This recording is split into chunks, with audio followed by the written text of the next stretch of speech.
ஐயா மரகத லிங்கம் பாருங்கள் எவ்வளோ அழகாக இருக்குன்னு. மரகத லிங்கம் எவ்வளோ அழகாக இருக்குன்னு பாருங்க. பார்க்க வேண்டியது இது. இந்த மரகத லிங்கத்தை நீங்கள் பார்க்கும்போது இந்த மாதிரி லிங்கம் காட்பாடி மட்டும்தான் இருக்குது.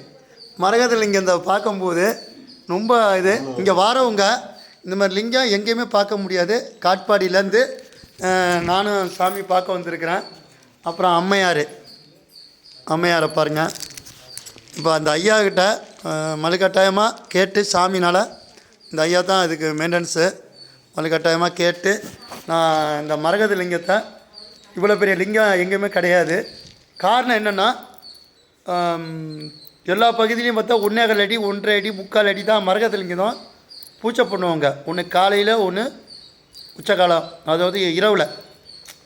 இங்கே அப்படி இல்லை. பகவானே மரகத லிங்கமாக இருந்து எந்த நேரமும் காட்சி கொடுக்குறாரு. இந்த கோயில் பேர் மரகதலிங்க கோயில்.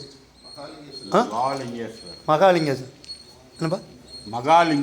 மகாலிங்கேஸ்வரர் மரகதலிங்கம்னு வைக்கல. சரிங்க ஐயா, ரொம்ப நல்லது, ரொம்ப நன்றி.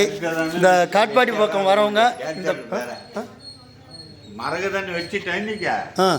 அது நம்ம நிறைய வர ஆரம்பிச்சு